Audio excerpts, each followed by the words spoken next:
A végtelen univerzum tele van furcsa és erőteljes jelenségekkel, melyek potenciálisan képesek a transzportációra. Képzeljen el egy olyan kozmikus portált, amin keresztül a tárgyak térben és időben utazhatnak, örökre eltűnve a szemünk elől. A legtöbb esetben ez az út a semmibe. A fekete lyukak szétszaggatnak. A féregjáratok az univerzum egy másik pontjára transzportálnak. A fehér lyukak sugarai pedig porrázúznak. Ez a meggörbített univerzum, ahol a tudósok fekete lyukak, fehér lyukak és féregjáratok után kutatnak. Vajon ezek csak agyszülemények, vagy tudományos tények?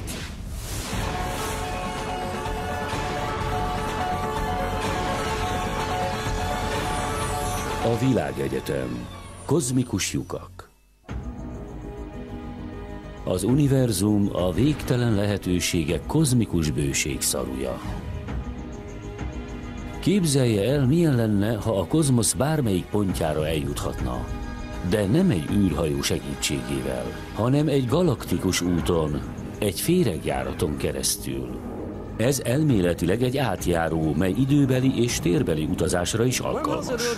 A féregjáratok olyanok, mint a metróhálózat. A metró alagútjain keresztül a város bármelyik pontjába el tudunk jutni. Csak felszállunk a szerelvényre, és amikor leszállunk, már is a város másik felében vagyunk. Ugyanígy a féregjáratokon keresztül az univerzum bármelyik pontjára el lehet jutni. Clifford Johnson fizikus a féregjáratok létezését vizsgálja. Egy féregjárat és a metróhálózat között van egy nagyon lényeges különbség. Mégpedig az, hogy a féregjáraton keresztül sokkal nagyobb távolságot tennénk meg, mint egy átlagos szállítóeszközzel. Elméletileg a féregjáratoknak van egy torka. Ez köti össze a bejáratot a kijárattal vagy szájjal, melyek az űr különböző pontjain vannak. Mivel a fénysebesség megköt minket, igazán jól jönne egy féregjárat. Hiszen még fénysebességgel is csak úgy 600 000 év alatt érnénk el az Andromeda galaxist. Sokszor felmerült bennem, hogy vajon tényleg találunk-e majd féregjáratokat. Nem csak igazán izgalmas felfedezés lenne, de rendkívül hasznos is, hiszen így olyan helyekre is eljutnánk, ahova másképp nem tudnánk. Gregory Benfordot a világűr a tudomány és a fikció szempontjából is érdekli. Fizikusként és több mint 30 sci-fi regény írójaként több megdöbbentő elméletet látott valósággá válni. Sokan szeretnék tudni, hogy a féregjáratok valóban léteznek-e, vagy csak a zseniális matematikus Einstein egy kitalációja. Albert Einstein általános relativitás elmélete alapján létezhetnek féregjáratok. 1930-ban Einstein és munkatársa Nathan Rosen kiszámolták az egyik ilyen intergalaktikus cső adatait. Ma már Einstein-Rosen hídként ismerik. A gravitáció magyarázatára szolgáló általános relativitás elméletnek a megoldása is a féregjárat. Einstein szerint ilyen járatok kötik össze a tér és az idő különböző pontjait. Az Einstein-Rosen matematikai féregjárat a fekete lyukak tanulmányozásából született. A fekete lyuk az űr azon része, ahol a gravitáció rendkívül erős. Olyan erős, hogyha egy tárgy túl közel kerül hozzá, akkor nem tud ellenállni a gravitációs tömegvonzásnak. Semmi sem éli túl a fekete lyukkal való találkozást, még a fény sem. Ez a fordított szökőkút illusztrálja leginkább, mi is történik a fekete lyuk környékén. A medence közepe jelképezi a jelenséget, míg a belefolyó víz a fekete lyukba kerülő gáz szimbolizálja. Képzelje azt, hogy halként úszkál a környéken. Ha egyszer a sodrás bevitte a lyukba, többé nincs kiút. Onnan már lehetetlen visszafordulni. De Einstein soha nem gondolta, hogy a féregjárat alkalmas az űrutazásra. Az ő féregjárata csak elméleti képződmény, ami ideiglenesen létezik. A járat nem sokkal a megnyílás után be is záródik. Bármi, ami megpróbál átjutni rajta, elpusztul, amikor megszakad az összeköttetés. Az elméletekben és a tanulmányokban létező féregjáratok instabilak, hihetetlenül gyorsan eltűnnek. Vagyis szükség van valamire, ami nyitva tartja őket. Miután 1960-ban kiderült, hogy Einstein féregjárata instabil, kevés figyelmet fordítottak a témára. Aztán az 1990-es évek végén megjelent a Kapcsolat című sci-fi film. A film egy híres csillagász, Carl Sagan könyvén alapszik, melyben a féregjáratokat űrutazásra használták.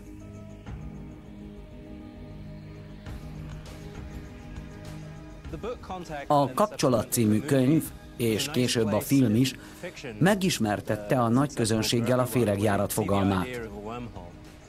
Ennek köszönhetően egyre többen kezdtek újra foglalkozni vele. Ez egy nagyon elvont dolog volt, és a fizikusok nem vették túl komolyan. Addig, amíg Carl Sagan egy elég realisztikus könyvet nem írt róla. Azóta Einstein általános relativitás elméletével foglalkozó elméleti fizikusok a féregjáratok ezen tulajdonságát is figyelembe veszik.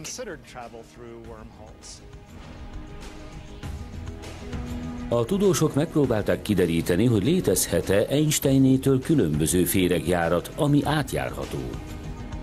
De ehhez szükség volt valamire, ami megakadályozza a járatok bezáródását. Fontos lenne a stabilitás, hogy a féregjáratok ne homoljanak össze, hanem nyitva maradjanak. Ehhez van szükség az úgynevezett negatív anyagra. Még sose láttunk negatív anyagot. Antigravitációs tulajdonságai miatt, ha valaha sikerülne ilyen negatív anyagra bukkannunk, talán ezzel képesek lennénk a féregjáratok stabilizálására. Az űrutazásra használható féregjáratok gondolata megbabonázta a sci-fi rajongókat. Ráadásul a tudósok is újra komolyan kezdtek foglalkozni a féregjáratokkal. A stabil féregjáratok elmélete azért ilyen nagy szenzáció, mert így lehet, hogy egyszer képesek leszünk galaxisokat összekötő metrót építeni. A féregjárat kifejezés az almához köthető. A cél eljutni az alma egyik feléről a másikra. A kukacok képesek utat rágni maguknak az alma belsején keresztül. Ezen a járaton át. Sokkal gyorsabb az út. De amíg a kukac biztonságban van, mi nem tudjuk, hogy a féreglyuk másik felén milyen veszélyek leselkednek ránk. A féregjárat másik oldala lehet, hogy az univerzum számos veszélyes, általunk ismeretlen jelenségét rejti. Vagy talán pontosan egy csillag közepében végződik. Ha egyszer tényleg találunk egy féregjáratot, és elérhető távolságban lesz, akkor a biztonság kedvéért először egy önműködő szondát küldenénk át rajta. Talán még egy kábelt is erősítenének hozzá, arra az esetre, ha valami miatt nem tudna visszatérni. A fizikusok nem tudják, mitől alakulnak ki a féregjáratok az univerzumban. De vajon mesterségesen előidézhető-e?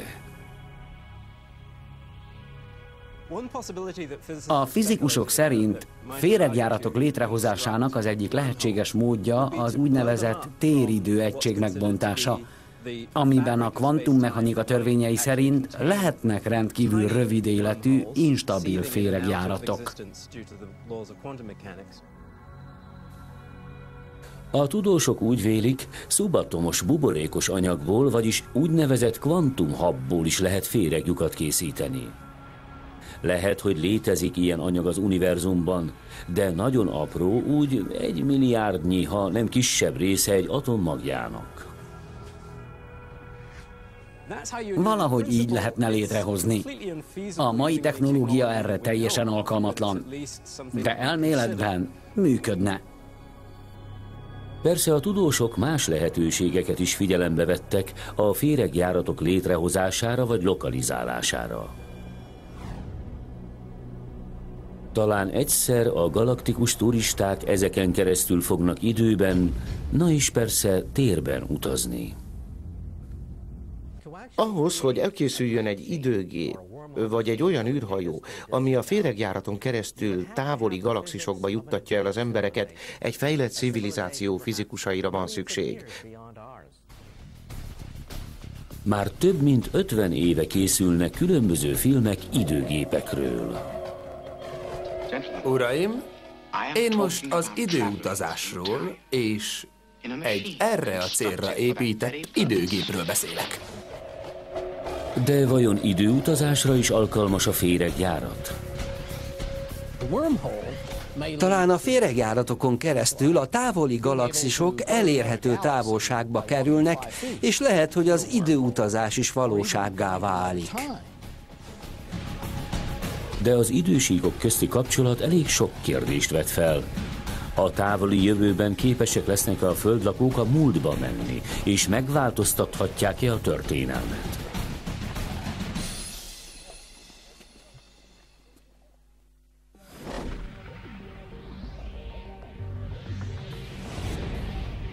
Lehet, hogy a ma elrugaszkodottnak tűnő tudományos elméletek később épp olyan elfogadottakká válnak, mint az, hogy a Föld kerek. A fizika törvényei nem zárják ki a féregjáratok létezését. Ezek egyfajta átjárók a tér és idő különböző pontjai között. De vajon elméletileg ezek a kozmikus utazási rendszerek átalakíthatók-e időgépekké?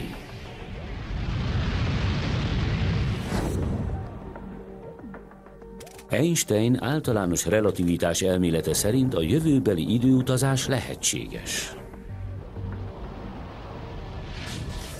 Az elmélet szerint az idő másképp érzékelhető aszerint, hogy az univerzum melyik részében vagyunk, és hogy hogyan mozgunk. Azok a tárgyak, melyek fénysebességgel száguldanak, lassabban öregszenek, mint azok, amelyek egy helyben állnak. Tárgyak, melyek gravitációnak vannak kitéve, lassabban öregednek, mint azok, amelyek nem. A gravitációs mező nagyban befolyásolja az órák működését. Minél erősebb a gravitáció, annál jobban lelassul az idő. Legalábbis ahhoz képest, aki nincs kitéve az űrben a gravitációnak. A Földön is a felszínen lévő órák valamivel lassabban járnak, mint azok, amelyek magasan a levegőben vannak. Például a GPS műholdas rendszerekbe épített órák valamivel gyorsabban járnak, mint a Földön lévők, mert ezek egy gyengébb gravitációs mezőben vannak. A GPS rendszert kifejlesztő tudósoknak és mérnököknek ezt az eltolódást is figyelembe kellett venniük. Ha ezt nem tették volna meg, akkor a GPS rendszer nem működne. Ha Los Angelesből New Yorkba akarna menni, akkor lehet, hogy Massachusettsben kötne ki. Rendkívül pontos atomórákkal tesztelték az időugrást.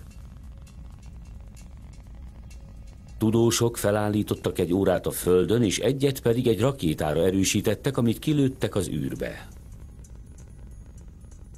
A két órát a rakéta és a Föld közötti rádióhullámok segítségével tudták összehasonlítani. A rakétán levő óra gyorsabb volt. Itt a Földön az én órám lassabban jár, mint egy űrhajós órája, aki valahol az űrben kering. És mivel az ő órája gyorsabb, hamarabb jut a jövőbe, mint én. A fizikusok azt is megpróbálták kideríteni, hogy a féregjáratokon keresztül el tudnánk-e jutni a múltba is, vagy csak a jövőbe. Ha egy féregjárat bejárata a Föld közelében, a kijárata pedig a galaxisunk közepén lenne, az idő múlásának a sebessége különbözne, ha az univerzum egy harmadik pontjából néznénk. De ha keresztül néznénk a féregjáraton, akkor az idő múlása egyformának tűnne.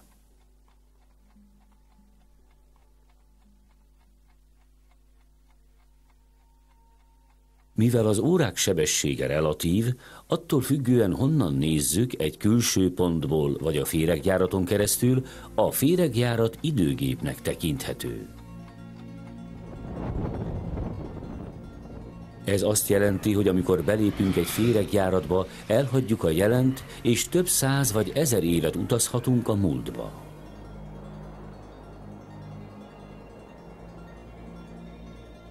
A féregjáratokon keresztül eljuthatunk távoli galaxisokba, vagy akár egy másik időbe.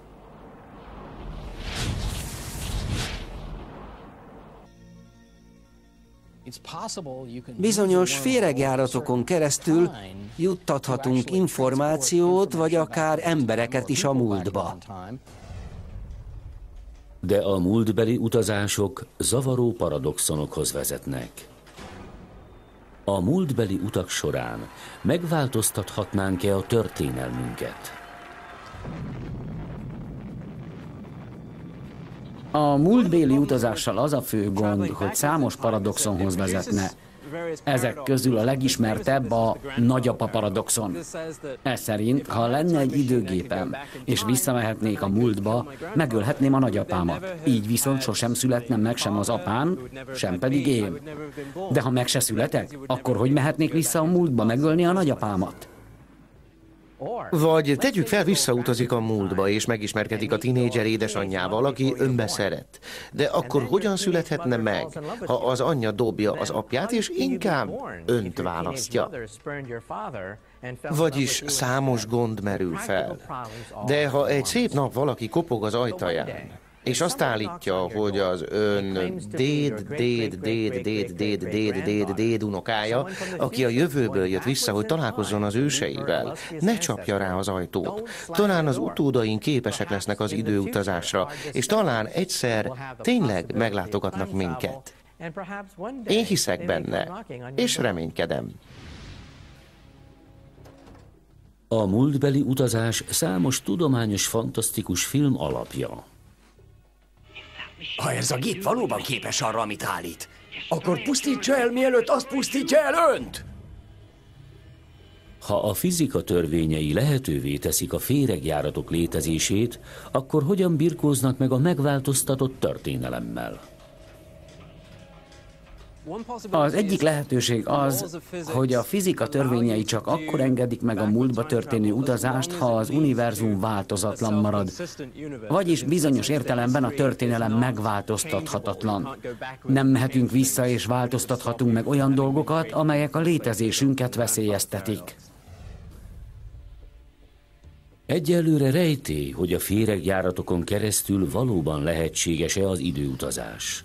És egyes tudósok szerint, ha megpróbálnánk időkaput faragni egy féregjáratból, lehet, hogy a járat összeomlana. Amikor egy féregjáratból megpróbálunk időkaput csinálni, amikor két idősík elkezd összekapcsolódni, a sugárzás olyan nagyon megnő, hogy elpusztul a járat. Vagyis a féregjáratból soha nem lesz időkapu. Talán ez a jele annak, hogy a természet a fizika törvényeit felhasználva védi meg önmagát a paradoxonok kialakulásától és mindattól, amivel az időutazás járna. Az utazás a féregjáratokon keresztül elég veszélyes. Nem ártana alaposan megismerni őket, hogy nehogy kellemetlen meglepetések érjenek minket. Például nehogy felrobbanjunk. Végül is a féregjáratot nyitva tartó gravitációs hatások valószínűleg igen erősek. A féregjárat elméletéről nem mondhatjuk, hogy teljes mértékben lehetetlen. Abszurd lenne azt állítani, hogy képtelenség, hiszen olyan erőkről, energiáról és tudásról van szó, amit jelenleg még nem birtokolunk. A féregjáraton kívül van egy másik olyan jelenség is, amit még sosem láttak. De Einstein általános relativitás elmélete elfogadja a létezését. Ezt fehér lyuknak hívják. Amíg a fekete lyuk magába szívja és örökre eltünteti a tárgyakat, akár csak egy lefolyó, a fehér lyuk az ellenkezőjét teszi. Különböző dolgok kerülnek elő. Kicsit olyan, mint egy szökőkút. A fehér lyuk olyan, mint egy unikornis. Még sose látta senki ezt az egzotikus jelenséget. A fehér lyuk hasonlít egy fekete lyukra, csak épp az ellenkezőjét csinálja, mint amikor visszatekerjük a kazettát. Ahelyett, hogy a dolgok nyomtalanul eltűnnének az esemény horizont mögött, egyre több anyag kerül elő belőle, vagyis a fehér lyuk a fekete lyuk ellentéte. A fekete lyukként ismert jelenségekről tudjuk, hogy léteznek az univerzumunkban. Így joggal kérdezhetnénk, miért ne lenne ez igaz a fehér lyukakra is. Ott vannak például a kvazárok, amikről először azt hitték fehér lyukak. Miért? Mert úgy tűnt, hatalmas mennyiségű energiát termelnek. Ma már tudjuk, hogy ez nem így van. A kvazárokat a fekete lyukak táplálják. Az egyik elmélet szerint bármi, ami létezhet, létezik is valahol. Ha elfogadjuk ezt a feltevést, akkor azt is el kell ismernünk, hogy valahol igenis létezhetnek fehér lyukak. A fizikusok úgy vélik, hogy ha léteznek fehér lyukak, akkor ezeknek igen fontos szerepük lehetett az univerzum korai szakaszában. Talán még az univerzum keletkezésében is.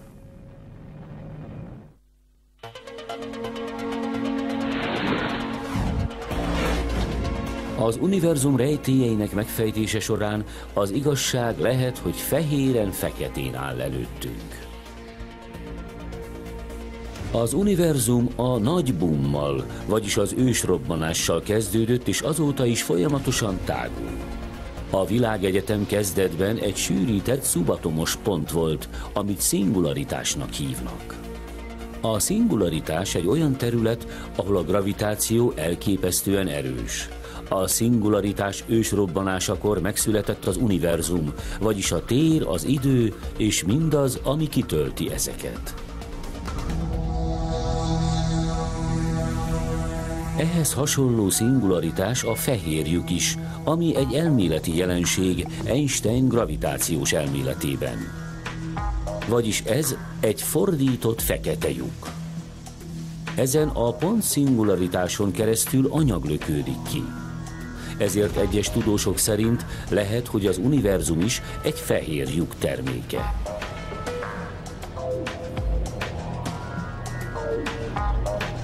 Az egyik elmélet szerint az egész univerzum egyetlen hatalmas fehér lyuk, ami egy ősi szingularitásból származik. Ez a feltevés csak egyike azon elméleteknek, melyek az univerzum születésével és a nagy bum okával foglalkozik. Gondoljon bele, a fehér lyuk anyagot bocsájt ki, de nem nyel el semmit. Hát nem ugyanez az ősrobbanás is? Egy kicsi kvantumpont kitágul és anyagot lövel szét, vagyis lehet, hogy az univerzum maga a fehér lyuk. A NASA Wilkinson mikrohullámú anizotrópia szondája, vagyis a WMAS megmérte a kezdeti univerzum sugárzásának nyomait. A sugárzás tanulmányozása közben kiderült, hogy az univerzum hirtelen elkezdett rohamosan nőni. Ezt hívják duzzadásnak.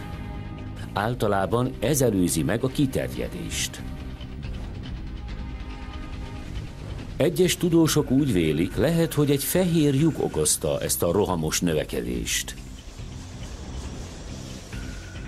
A Föld körül keringő műholdak által összegyűjtött adatok alapján felállítottunk egy elméletet a világegyetemről. A világegyetem több univerzumból áll, akár csak a habfürdő több buborékból. A habfürdőben lévő szappanbuborékok kialakulnak, majd kipukkannak, hogy helyet adjanak az újabb és újabb buborékoknak. Vagyis lehet, hogy nem csak egy ősrobbanás létezik. Talán a nagy bummok fehér lyukak eredményei, és így születnek meg az új univerzumok. Ennek köszönhetően.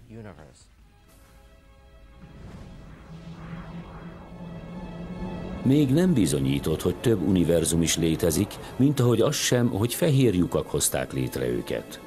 De azt kimutatták, hogy bár néhány fehér lyuk típus elméletben létezhet, valószínűleg igen instabilak.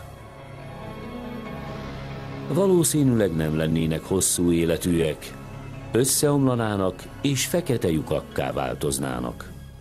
Lehet, hogy fontos feladatuk van, de nagyon rövid idő után instabilitásuk miatt összeomlanak. Azonban lehet, hogy létezésük rövid ideje alatt valami nagyszerű létrejöttéhez járulnak hozzá. Nem tudjuk, hogy ez igaz-e, de ez is egy lehetőség. A fehér lyukakról alkotott elméletek igen kreatívak, de semmi kézzelfogható alapjuk nincs. Egyelőre csak elméleti jelenségek, de egykor a fekete lyukak is csak elméletben léteztek. A fehér lyukak lehet, hogy léteztek, de lehet, hogy nem az univerzum keletkezésekor. De egy dolog biztos, a fekete lyukak már nem fikciók, hanem tudományos tények. A tudósok egyetértenek abban, hogy ezek az örvények a hatalmas csillagok haláltusája után keletkeznek. Amikor a nagyobb csillagok kiégnek, képtelenek ellenállni a saját gravitációs erejüknek. Ekkor összeomlanak, és fekete lyukakká alakulnak. A fekete lyukak az univerzum fejlődésének a visszatartói. Bármit elnyelnek, néha visszalöknek egyes dolgokat, átalakítva az univerzum egyes részeit. Néha akár az egész galaxist is. Ahol megjelennek, mindig övék a főszerep, és olyan erőteljesek, hogy semmi sem tud ellenállni nekik. A fekete lyukakat nehéz észrevenni egyszerűen a színük miatt. De láthatókká válnak, amikor kapcsolatba kerülnek valamivel. Például gázfelhővel, ami felmelegszik, és röntgensugár hatására ragyog. Néhány évvel ezelőtt nem hittek a létezésükben. Úgy vélték, ez csak egy vicc. Az emberek kinevettek minket, amikor a fekete lyukak szóba kerültek. De ma már több száz, több ezer mesés kép készült róluk. A fekete lyukakat két csoportba osztjuk. Vannak a csillagtömegű fekete lyukak. Ezek maximum 30-szor nagyobbak a napunknál. Úgy vélik, csak a tejútrendszerben több 100 millió ilyen létezik, és körülbelül ugyanennyi a többi galaxisban is. Aztán vannak a szupermasszív fekete lyukak, melyeknek a tömege több milliárdszorosa a napunk tömegének. Úgy vélik, minden egyes nagyobb galaxis közepén van egy ilyen hatalmas szörnyeteg. A tejútrendszerben is van egy ilyen.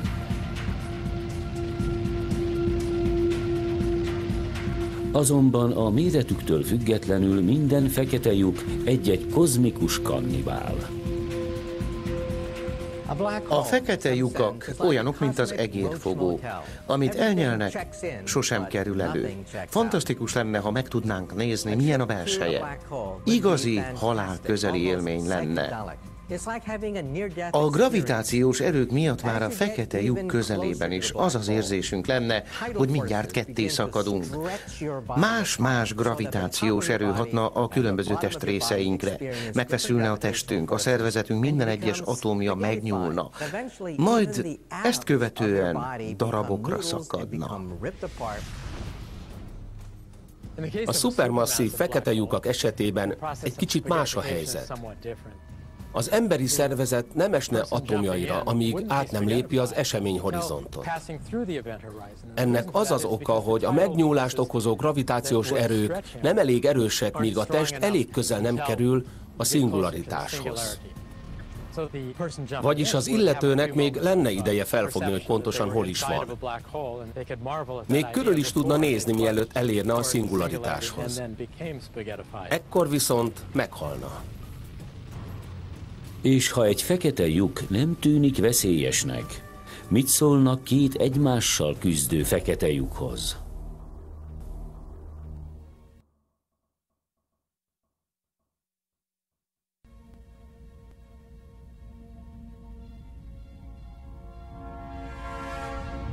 A fekete lyukak néha párosával fordulnak elő a végtelen űrben. Olyan, mintha egy kozmikus násztáncnak lennénk a szemtanúi.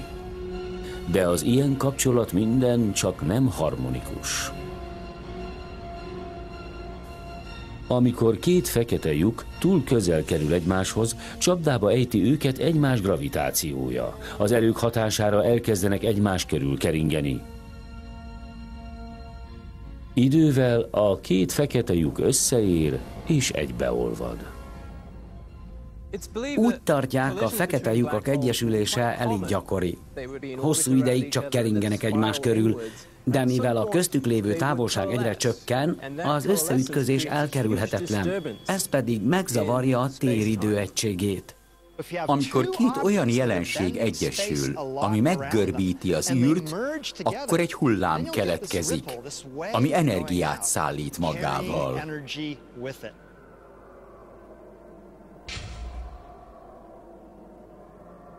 Amikor két fekete lyuk találkozik, erőteljes rezgések keletkeznek. Ezek a gravitációs hullámok végig söpörnek a világ mindenségen.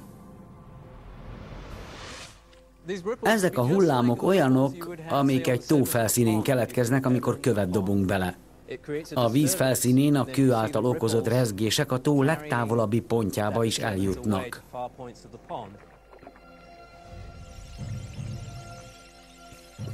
A múltban képtelenek voltunk megfigyelni a fekete lyukak összeütközését.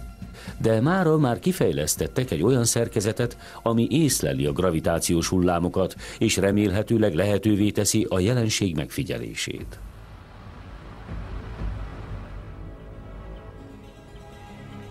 A LIGO egy földi obszervatórium. Itt jelenleg a csillagnagyságú, vagyis a napunknál csak néhányszor nagyobb fekete lyukak összeütközésekor keletkező gravitációs hullámok után kutatnak. A rendszer lézert használ, hogy mérje a tükrök mozgását, melyeket kötelekkel függesztettek fel. Amikor két fekete lyuk egybeolvad, gravitációs hullámok keletkeznek, ezek pedig végig söpörnek a világűrön. Az ilyen egyesülésekkor születő rezgések megváltoztatják a referenciapontok közti távolságot. Az érzékelők pedig észlelik a legapróbb változásokat is. Innen tudjuk azt, hogy mikor keletkeznek gravitációs hullámok. A jövőben a LIUA, a NASA és az Európai űrügynökség közös fejlesztése képes lesz a szupermasszív fekete lyukak egyesülésekor keletkező hullámok érzékelésére.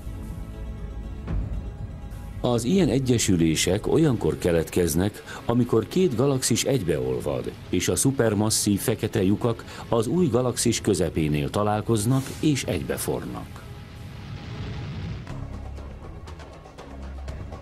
És ha két szupermasszív fekete lyuk egyesülése nem tűnik elég kaotikusnak, mit szól háromhoz? 2007. januárjában az amerikai és az európai műholdak egy fekete lyuk triplettet vettek észre a 10 millió fényévnyire levő szűz csillagkép közelében. Ezek tulajdonképpen kvazárok, olyan fényes égitestek, melyekhez szupermasszív fekete lyukak tartoznak.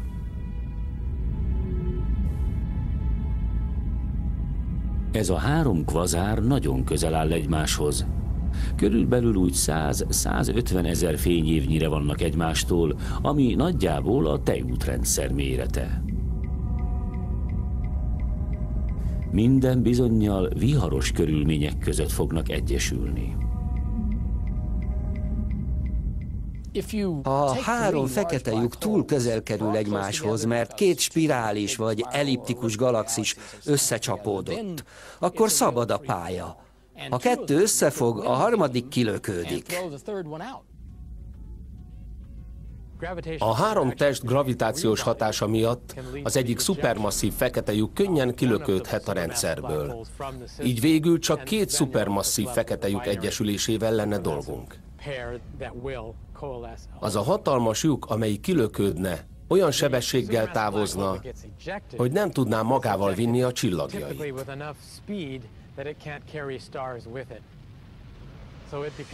Magányos farkassá válna, teljesen magára maradna. A modern tudomány egyre több ismeretet szerez a fekete lyukakról. De sokak számára egy kérdés megválaszolatlan maradt. Persze mindenki fantáziáját megmozgatja, mi lehet a fekete lyuk másik oldalán. Mi történik, ha egy enciklopédiát dobunk egy fekete lyukba? Örökre eltűnik? Nem tudjuk a választ. Einstein általános relativitás elmélete szerint sosem kerül elő, amit elnyel. De ha a fekete lyuk aprócska, akkor a kvantummechanika törvényei egyesülnek az általános relativitás törvényeivel. A kvantummechanika törvényei irányítják az elektronok, neutronok és más szubatomikus részecskék világát. Az általános relativitás a gravitáción alapszik, és törvénye a bolygók, a csillagok és a galaxisok világát irányítja. Ha a kvantumelméletet alkalmazzuk a fekete lyukakra, akkor kiderül, hogy nem teljesen igaz az az állítás, miszerint semmi sem kerül elő, hiszen sugárzanak. A sugárzó fekete lyukakat mini fekete lyukaknak hívjuk, és sokkal kisebbek, mint a csillagtömegű vagy szupermasszív rokonaik. A híres fizikus Stephen Hawking vetette fel, hogy ha a mini fekete lyukak léteznek, akkor sugarakat kell, hogy kibocsássanak. Ezért hívják Hawking sugárzásnak. Úgy vélik, a sugárzás miatt az aprócska fekete lyukak veszítenek a tömegükből, vagy akár el is tűnhetnek. Hawking matematikai számításai kimutatták, hogy bár a mini fekete lyukak megszűnnek létezni, egy kis elnyelt anyagmennyiség sosem kerül elő. Ez a feltevés heves vitát váltott ki a fizikusok között, hiszen a kvantummechanika törvényei kijelentik, hogy semmi sem vészel, csak átalakul. Tulajdonképpen kétféle ember létezik a világon. Olyan, aki elhiszi, hogy Hawking számításai helytállóak, és olyan, aki szerint Hawking számításai finomításra szorulnak. A stringelmélet és más elméletek szerint nem vészel az anyag, csak fokozatosan alakul át. Ezért nem olyan látványos. Igazából még nincs kétséget kizáróan eldöntve, hogy mi történik a fekete lyuk által elnyelt anyaggal. A tárgyak kémiai összetevőit, a színüket, a hőmérsékletüket, vagyis minden tulajdonságokat figyelembe kell vennünk. De még nem tudjuk pontosan, mi is történik velük.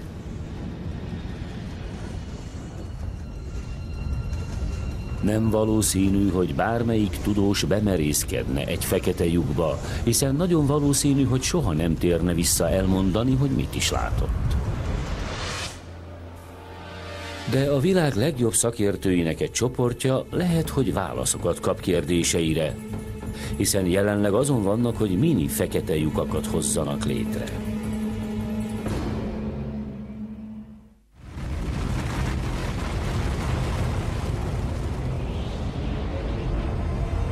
Napjaink tudósai egyre kifinomultabb módszerekkel vizsgálják a kozmoszt.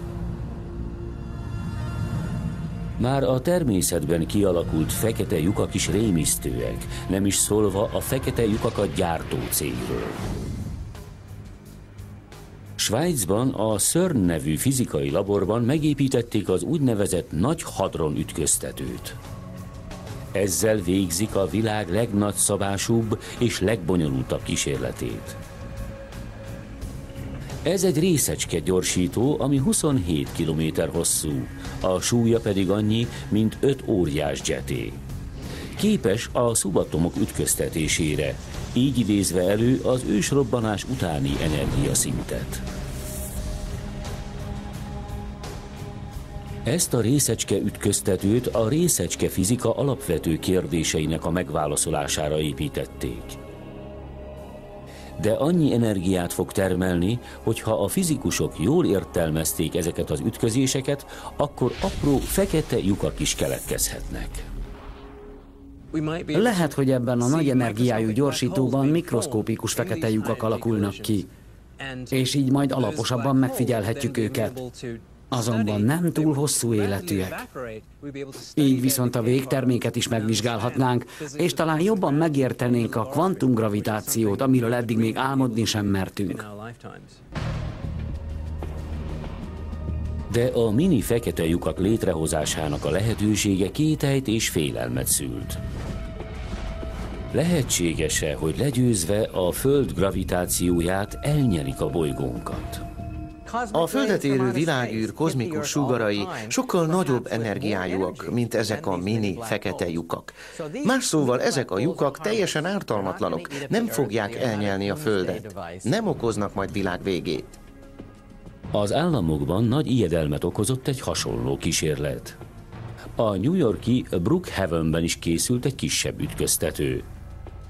A relativisztikus nehézion ütköztető, vagyis az RNÜ egy föld alatti csővezeték, amiben az atomok az ütközés előtt majdnem elérik a fénysebességet.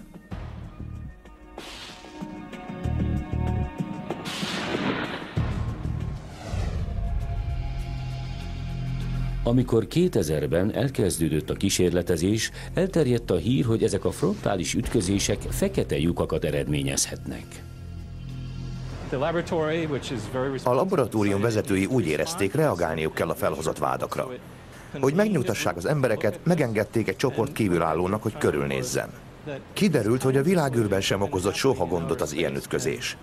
Elméletileg olyan körülményeket hoztunk létre, mely a matematikai számítások szerint fekete lyukak születéséhez vezet. De gyakorlatilag biztonságban vagyunk. Teljesen kizárt, hogy ebben a laborban fekete lyukakat tudnánk létrehozni. A részecske gyorsító egyszerűen képtelen a fekete lyukak létrehozására. A felhasznált anyag tömege nem elég, és a többi feltétel sem adott. Bár az RNÜ képtelen a fekete lyukak létrehozására, a részecskék ütköztetése során keletkező hamu megvizsgálásával a tudósok egyre többet tudnak meg az ősrobbanás utáni másodpercekről. Vagyis a kísérletek segítségével jobban megértjük, mi is történt nem sokkal az ősrobbanás után, és hogy mi váltotta ki a fekete lyukak létrejöttét.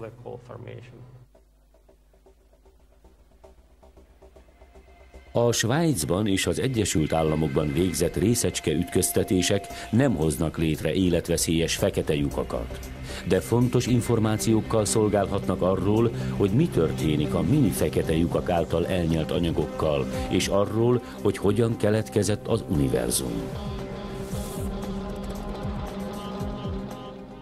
Ezekben a laboratóriumokban letesztelhetik Einstein elméletét. Itt dől el, hogy a képlet helytálló-e vagy sem. Ezért véljük úgy, hogy a mini fekete lyukak segítségével továbbfejleszthetjük Einstein elméletét. A fizikusok tovább folytatják a fekete lyukakkal kapcsolatos kutatásokat. És persze reménykednek abban is, hogy féregjáratokra vagy fehér lyukakra bukkannak. Az űr távoli szegleteinek a kutatása folytatódik. A féregjáratok, a fehér és fekete lyukak úgy tűnik a feledésbe vezetnek. Senki sem szeretne ilyen helyeken kirándulni. Túl nagy árat kéne érte fizetni. Nehéz észrevenni ezeket a jelenségeket az univerzumban. És csak egyről, a fekete lyukról tudjuk biztosan, hogy valóban létezik. A másik kettő lehet, hogy csak elméletben létezik. Lehet, hogy ők a csillagászat unikornisai. A tudománytörténelemben számos olyan esetről tudunk, amikor egy elméletről vagy egy képletről azt hitték, hogy csak egy tudós elméjének a képzelgése, de aztán kiderült róla, hogy helytálló. Jó példa erre a fekete lyukak létezése. Így tehát a fehér lyukaknak és a féregjáratoknak is lehet valamilyen szerepük a természetben.